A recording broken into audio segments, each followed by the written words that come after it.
사랑하는 성도 여러분, 주님이 하늘의 영광을 다 마다하시고 이 십자가의 고난의 길을 택하신 이유가 무엇일까요? 갈라디아서 5장 1절입니다.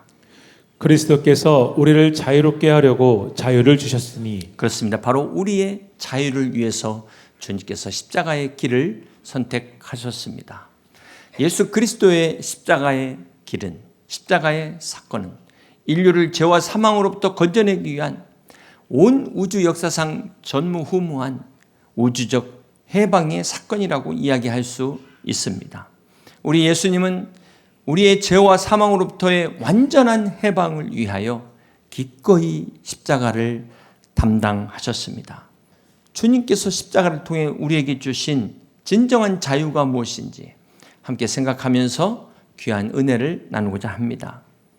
이 갈라디아서는 총 6장의 세 부분으로 나뉘어져 있습니다. 1장과 2장은 개인적 부분으로 사도 바울의 간증과 사도권에 대한 말씀을 기록하고 있습니다. 3장과 4장은 교리적인 부분으로 믿음으로 말미암는 성도의 의에 대한 말씀을 기록하고 있습니다. 또 오늘과 다음 주까지 이 마지막 부분은 이제 실제적 부분으로 믿음으로 구원받는 자의 삶에 대한 말씀을 기록하고 있습니다. 네, 여러분은 성악설과 성선설 중에 어떤 게 맞다고 생각하십니까? 사실은 둘 다 맞는 거죠. 하나님이 태초에 천지를 창조하실 때 보시기에 좋았다. 그것은 아름답게 창조하셨다는 겁니다. 그런데 사단으로 말미암아 죄가 들어와서 성악설이 된 겁니다. 이것을 다시 회복시키기 위하여 주님이 이 땅에 오셔서 우리의 죄를 십자가에서 담당하셨습니다. 많은 사람들이 이 죄를 그냥 거짓말 또는 도둑질, 살인 같은 어떤 죄의 목록으로 생각을 합니다. 죄의 행위로 생각을 합니다. 그리고 이런 목록에 해당이 되면 죄고 그렇지 않으면 죄가 아니라고 대부분의 사람들이 생각을 합니다. 그러다 보니까 여러분도 나는 남을 한 번도 해친 적이 없고 남의 것 훔친 적도 없는데 내가 왜 죄인이냐 이렇게 동의하지 못하시는 분도 계시리라고 생각합니다. 그러나 성경은 우리가 죄를 지었기 때문에 죄인이라는 게 아니고 우리가 죄인이기 때문에 죄를 짓는다. 이 말씀을 하는 거예요. 죄가 어떤 죄의 행위 이전에 인간의 본성의 문제라는 것을 이야기하는 것입니다. 여러분 한번 생각해 보세요. 어떤 집에 주인이 있었는데 그 집을 자신의 뜻대로 잘 운영하고 있었습니다. 그런데 어느 날 갑자기 누군가 나타나서 주인을 쫓아내버렸어요. 그리고 자기가 주인 행세를 합니다. 집을 새롭게 리모델링 하면서 더 깨끗하게 하고 또 옆집과 더 사이좋게 지내고 심지어 전 주인이 하지 않았던 선행까지 베풀어요. 자, 그렇다고 해서 과연 이 사람의 죄가 없어집니까? 아무리 집을 리모델링하고 잘 관리한다 하더라도 주인이 바뀐 집을 온전한 집이라고 말할 수 없는 것입니다. 아담과 하와의 원죄가 바로 이와 같은 겁니다. 하나님이 창조하신 하나님의 피조물인데도 불구하고 이 피조물이 하나님을 거부하는 거예요.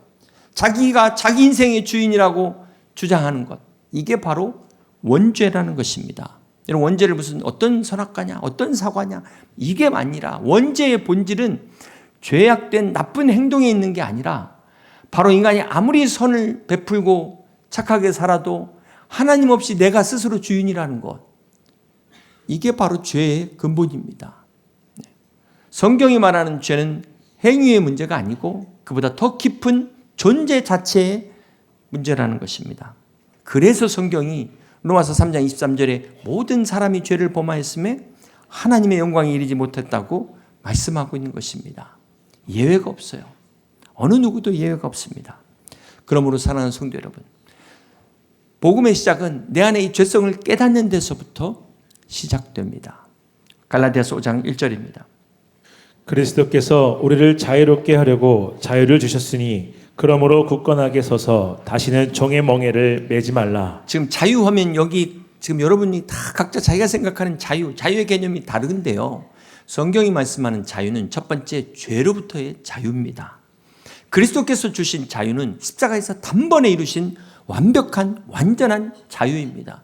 동시에 이것이 우리가 지켜야 될 유산이라는 거예요. 사랑하는 성도 여러분, 자유를 한 번 얻었다고 끝납니까? 자유를 얻는 것도 쉽지 않지만 그 얻은 자유를 지키는 것 또한 쉽지 않습니다. 어렵습니다. 그런데 문제는 우리가 그리스도 안에서 자유를 얻었다. 끝. 해방되었네. 끝. 해방되었네. 끝. 그러다 보니까 어떻게 돼요? 다시 멍에를 매는 경우가 발생한 거예요. 이게 어디 갈라디아 교회만 그렇겠습니까? 그래서 성경은 우리로 하여금 다시는 종의 멍에를 매지 말라고 말씀하는 겁니다. 이 갈라디아서 5장이 계속해서 종의 멍에, 즉 율법주의에 대해서 계속해서 반복해서 강조하고 있습니다. 여러분, 오늘 우리에게 율법주의가 어떤 의미라고 말했죠? 지난 시간에 말씀드렸는데 처음에는 은혜로 시작을 했어요. 그런데 점점 말씀보다 뭘 의지합니까? 내 신앙의 연조를 의지하는 거예요. 내 신앙에 내가 익숙한 그 패턴, 그게 기준이 돼버리는 겁니다. 이게 오늘날 율법주의예요. 저 율법주의를 저 옛날 고리타분한, 나하고 상관없는 그렇게 생각하시면 안 되는 겁니다. 로마서 5장 4절입니다. 율법 안에서 의롭다함을 얻으려 하는 너희는 그리스도에게서 끊어지고 은혜에서 떨어진 자로다. 율법 안에서 의롭다함을 얻으려는 자를 바로 마일리지 신앙으로 나를 드러내려는 자는 이 말입니다. 이미 은혜에서 벗어났다. 여러분, 한 달 동안 뼈 빠지게 일하고 받은 월급 앞에서 야, 은혜다, 이렇게 말하는 사람은 없습니다. 근데 전혀 기대하지 않았는데 보너스가 딱 나온 거예요. 할렐루야. 전혀 생각지 않은 사람들이 막 선물을 받아서 이게 웬 은혜? 막 절로 나오죠. 절로. 절로 하면 안 되고 교회로 나와야 돼요. 우리는 교회로. 바로 은혜가 이런 거라는 거예요. 자신이 얼마나 철저한 죄인지를 깨달은 사람은 늘 은혜 안에 머물게 돼 있습니다. 여러분, 10,000달란트의 빚을 탕감받았어요. 사실 이 사람은 더 이상 잃어버릴 게 없어요. 누가 100데나리온 못 갚는다 하더라도 그래 너그럽게 이해할 수가 있어요. 무슨 말입니까? 내 은혜의 크기는 용납의 크기에 비례한다. 이 은혜의 크기가 나의 용납을 결정한다는 거예요. 왜 우리가 사랑하지 못하고 용서하지 못할까요? 내 은혜가 거기까지밖에 안 되기 때문에 그렇다는 거예요. 이 은혜의 게이지가 거의 제로 상태에 제로. 그러다 보니까 옛날에는 안 그랬는데 지나가는 말 한마디에도 막 속이 확 뒤집어지는 거예요. 예전에는 그냥 허허허 웃는 것도 개는 짖어라 기차는 간다 그랬는데 이게 어떻게 된 것이 지나가는 개 붙잡고 네가 그럴 수 있냐 막 이러고 이렇게 왜 이렇게 됐을까요? 왜? 여러분, 마음에 상처받았을 때 한번 잘 생각해 보세요. 먼저 그 사람을 원망하기 전에 내 안에 은혜가 다 바닥이 난 건 아닌가? 여기서부터 시작되는 겁니다.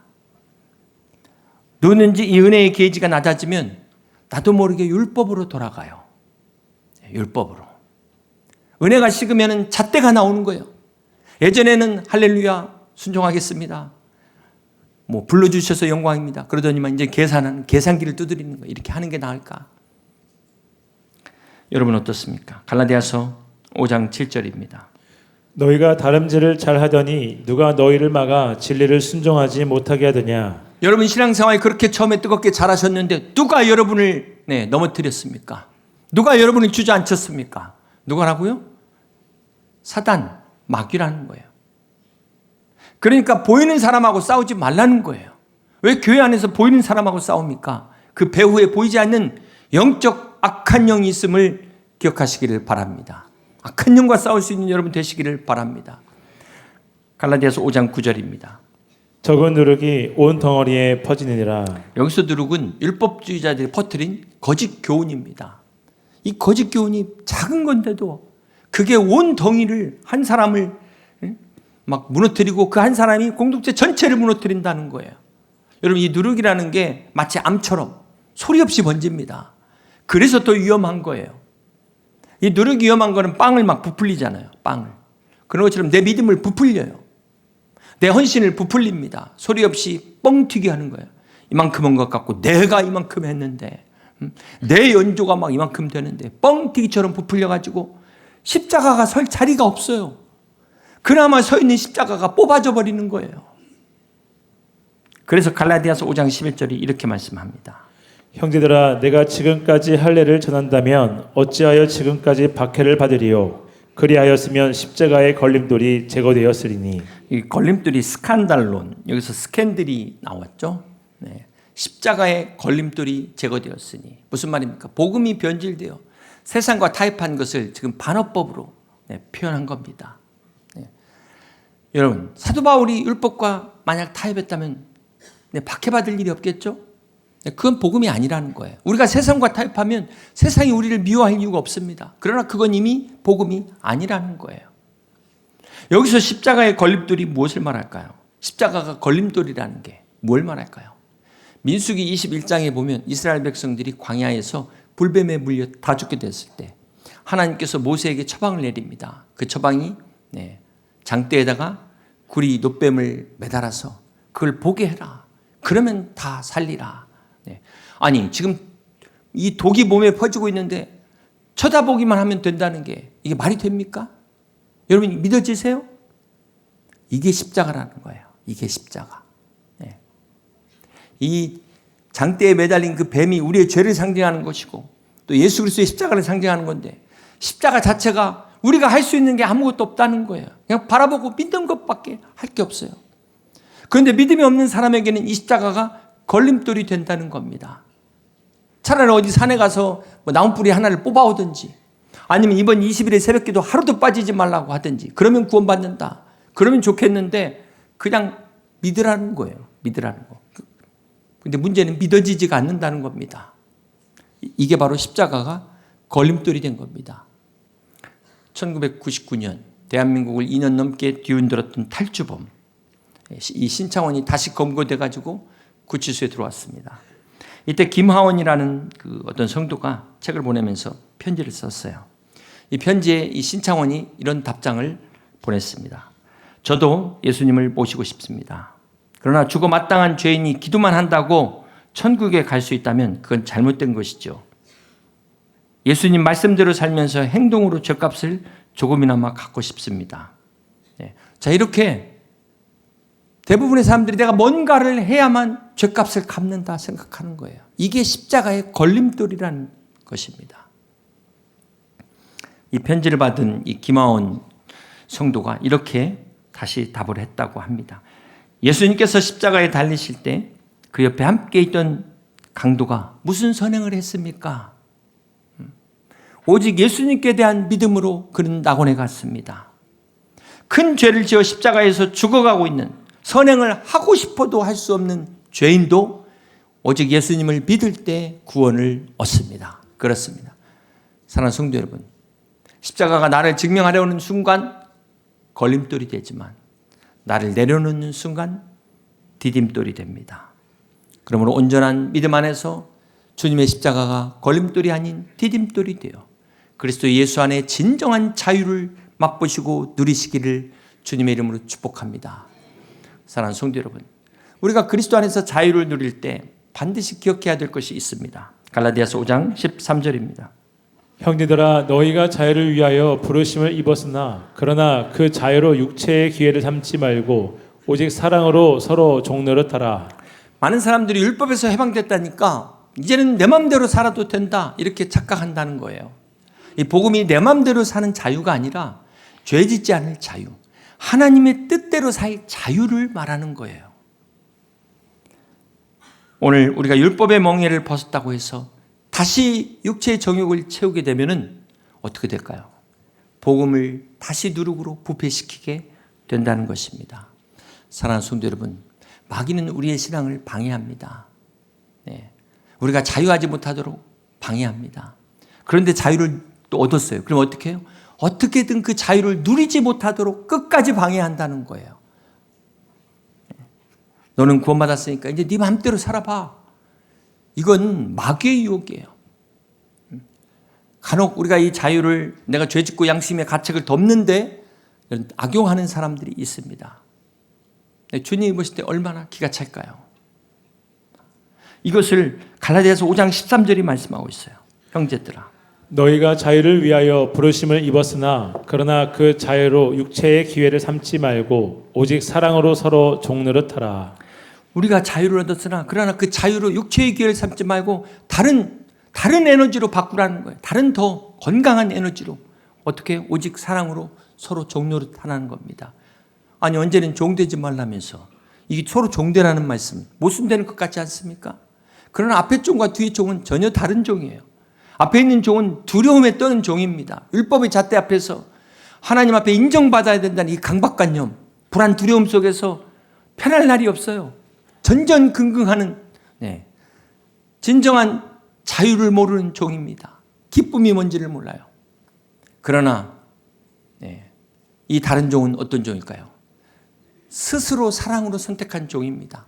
아무도 강요하지 않는데 자기가 자원해서 종이 됐어요. 여러분 출애굽기 21장에 보면 이스라엘의 법이 나오는데 7년이 안식년이잖아요. 이때는 집안의 어떤 종도 다 풀어줘야 됩니다. 그런데 이 종이 자기 주인이 너무 고맙고 감사해서 나는 그냥 자유를 포기한다. 그때 어떻게 하냐면 자기가 영원히 종이 되겠습니다. 그 증표로 문에다가 귀를 대고 귓구멍을 뚫어요. 여기서 귀걸이의 원조가 여기서 나온 겁니다. 귀걸이는 나는 당신의 종이 되겠습니다. 근데 자유의 종이에요. 내 스스로 종이 된 거예요. 억지로 된 종이 아니에요. 사랑하는 성도 여러분, 우리 주님도 십자가에서 내려오실 수 있었습니다. 올라가지 않으실 수도 있었어요. 그러나 우리를 사랑하셔서 스스로 오르셨고 끝까지 내려오지 않으신 이 십자가. 이것이 바로 사랑의 스티그마예요. 증거의 스티그마입니다. 여러분 한번 생각해 보세요. 오랫동안 이 억눌려 살던 사람이 자유가 뭔지 모르는 사람에게 자유를 주면 어떻게 될까요? 더 불행해집니다. 심리학에서는 스스로 통제할 수 없는 사람에게 자유를 주게 되면 fear of freedom, 자유의 공포를 경험하게 된다. 이렇게 이야기해요. 그래서 우리가 이 자유를 어떻게 활용하냐, 자유를 얻는 것도 중요하지만 이 자유를 어떻게 누리냐가 중요한 거예요. 그렇지 않은 사람은 맨 다른 사람 밑에 가서 시키는 일만 해야 되는 거예요. 사랑하는 성도 여러분, 여러분의 자유를 엉뚱한데 낭비하지 마시고 하나님이 기뻐하시는 곳에 사랑의 에너지로 바꾸시기를 주님의 이름으로 축복합니다. 이 자유가 나에게만 향하면요, 이게 이기적인 방종이 되지만 너를 향하게 되면 이타적인 사랑이 된다는 것입니다. 진정한 자유는 나라는 이 감옥에서 벗어나서 너를 향해 달려가는 사랑의 능력이라는 것 잊지 마시기를 바랍니다. 우리 그리스도인의 자유는 방종의 면죄부가 아닙니다. 오히려 사랑의 책임감임을 기억하시길 바랍니다. 자유가 주어졌다고 끝이 아니라는 것, 이 자유를 어떻게 사용할 것인가. 그래서 갈라디아서 5장 16절이 이렇게 말씀합니다. 내가 이르노니 너희는 성령을 따라 행하라. 그리하면 육체의 욕심을 이루지 아니하여. 그리스도 안에서 우리에게 주신 자유를 우리가 어떻게 사용해야 될까요? 너희는 성령을 따라 행하라. 여기 페리파테이테, 걸어가라는 뜻입니다. 성령을 따라 걸어가라. 걷는다는 게 그냥 한 번 걷고 끝나는 게 아니잖아요. 매일 걷는 겁니다. 오늘도 걷고 내일도 걷고 성령 안에서 한 걸음 한 걸음 주 예수와 함께 날마다 이게 진정한 자유를 누리는 방법이라는 거예요. 사랑하는 성도 여러분, 우리 안에는 두 가지 세력이 존재하죠. 육신의 소욕과 성령의 소욕이 존재합니다. 마치 옛날 그 두더지 잡기 게임, 뭐 망치 갖고 뿅망치 갖고 막 뿅뿅뿅뿅 하면 막 여기서 나오고 하듯이 우리 안에 이 죄성이 바로 이와 같아요. 여기 누르면 이쪽이 나오고 이쪽 누르면 이쪽이 나오고 이쪽 누르면 이쪽이 나오고 그게 우리의 영적인 상태라는 거예요. 문제는 게임이 아니라 전쟁이라는 겁니다. 전쟁. 우리가 예수님 믿기 전에는 사실 생각해 보세요. 그렇게 심각하지 않았어요. 왜 그럴까? 내가 내 인생의 주인이었으니까. 내가 왕인데 내가 하자고 하는 대로 오케이면 끝나는데요. 그렇지만 사실은 그게 갈등이 없던 게 아니에요. 갈등의 상대가 없었을 뿐이에요. 갈등이 없었던 건 아니었어요. 그런데 우리가 예수님을 주로 모시는 순간 어떻게 됩니까? 우리 인생의 주인이 바뀌는 거예요. 주인이. 그러니까 성령님이 우리 안에 들어오는 순간부터 이제 전쟁이 시작됩니다. 육신의 소욕과 성령의 소욕이 우리 안에서 싸우는 거예요. 그래서 사도 바울이 오호라 곤고한 자로다 이 사망의 몸에서 누가 나를 건져내랴. 이게 사도 바울이 믿은 후의 고백이에요. 믿기 전의 고백이 아닙니다. 사랑하는 성도 여러분, 여러분 안에 이 싸움이 있다면 기뻐하세요. 이 갈등이 있다면 여러분 기뻐하세요. 왜냐하면 내가 지금 제대로 가고 있다. 오히려 내 안에 이런 갈등이 없다면 지금 신앙생활을 어떻게 하고 있는지 돌아보셔야 됩니다. 사랑하는 성도 여러분, 우리가 이 싸움에서 이기는 비결은 내 의지 갖고 되는 게 아니고 훈련으로 되는 것도 아닙니다. 오직 성령을 따라서 한 걸음 한 걸음 걸어갈 때 주님과 함께하는 것이 진정한 승리의 비결인 것을 믿으시길 바랍니다. 그렇다면 우리가 마지막으로 이 싸움을 매일같이 성령과 함께할 때 어떤 결과가 나타날까요? 갈라디아서 5장 22절입니다. 오직 성령의 열매는 사랑과 희락과 화평과 오래 참음과 자비와 양선과 충성과 온유와 절제니 이 같은 것을 금지할 법이 없느니라. 성령의 열매 유명한 말씀이 바로 여기서 나오는데요. 열매와 은사는 다릅니다. 은사는 하나님께서 주시는 능력입니다. 방언이라든지 귀신을 쫓는 능력이라든지. 그러나 열매는 성령님과 함께 하면서 쌓여가는 인격의 변화입니다. 근데 이 은사는 단번에 주어지는 이례적 사건이라면 열매는 한순간에 떨어지는 게 아닙니다. 이거는 마치 씨앗이 땅속에 심겨서 잎을 내고 또 쫙 자라는 것처럼 시간이 걸리는 거예요. 네. 그런데 여기 우리가 주목해야 될 그 열매라는 카르포스가 단수로 기록됐다는 겁니다. 9가지 열매면 열매들이라고 이야기가 돼야 되는데 이거는 뭘 말할까요? 한 뿌리에서 나오는 하나의 열매다. 사랑과 희락과 화평과 오래 참음과 자비와 양선과 충성과 온유와 절제는 9가지가 하나로 통합된 인격의 열매라는 것입니다. 요즘 우리가 심리검사에 있어서 MBTI 다 대부분 아시죠? 웬만하면 다 아실 겁니다. 그렇다면 여러분 성령의 열매 검사도 있어요. 성령의 열매야말로 이 영적인 부분이기 때문에 사실 정확한 검사가 그렇게 쉽지는 않습니다. 그런데 MBTI 같은 심리검사는 사실상 이 타고난 기질, 물론 이렇게 훈련으로 바뀔 수도 있겠지만 타고난 기질이라면 이 열매는 이 기질이 아니에요. 네. 기질이 아닙니다. 성령의 열매 검사는 우리가 그리스도 안에서 내가 어떤 변화가 나타났는가, 그리고 앞으로 어떻게 변화되어야 될 것인가를 보여주는 지표와 같아요. 우리의 이제 칭의 이후의 성화의 방향을 제시한다고 보시면 되는 겁니다. 이 검사의 특징이 뭡니까? MBTI는 우리의 본성을 검사한다면 성령의 열매는 오히려 본능에서 나오는 내 강점, 장점이 아니에요. 오히려 내 연약함에서 맺히는 은혜의 열매라는 거예요. 이게 근본적으로 차이가 다릅니다. 여러분 한번 돌아보세요. 내가 수십 년 신앙생활하면서 예배를 드렸건만 아무것도 달라진 게 없다면 과연 이 믿음이 어떤 믿음인가 생각해 보시길 바랍니다. 사랑하는 성도 여러분, 성령의 역사는 물론 사람마다 다릅니다. 똑같을 수 없습니다. 그러나 성령이 계신 곳에서는 반드시 열매가 맺는다는 거예요. 성령의 역사가 한 번으로 끝나는 이벤트가 아니라 인큐베이팅이다. 이거는 우리로 하여금 생명을 태어나고 자랄 수밖에 없는 환경을 만드는 것이 성령의 역사이며 성령의 열매인 것입니다.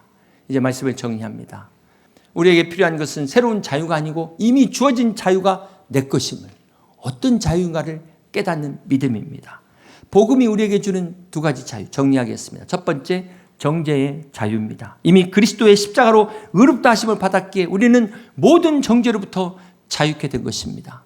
악한 사탄, 이 마귀의 고발뿐만 아니라 내 양심에서 내가 스스로 정죄하는 이 모든 것까지로부터의 자유를 말씀합니다. 이 정죄의 자유가 과거의 죄책감으로부터의 자유라면 2번째, 동기의 자유가 있어요. 미래의 조건적인 보상 심리로부터 해방되는 은혜에 의한 성화의 자유가 바로 동기의 자유입니다. 무슨 말입니까? 이제는 사랑을 받기 위해서가 아니라 이미 주님의 사랑을 받았기 때문에 내가 예배드리고 섬기고 순종한다는 거예요. 이게 바로 기쁨으로 섬기는 동기가 바뀐 거죠. 동기의 자유입니다. 사랑하는 성도 여러분, 우리의 이 자유를 위해 주님이 십자가를 지셨습니다.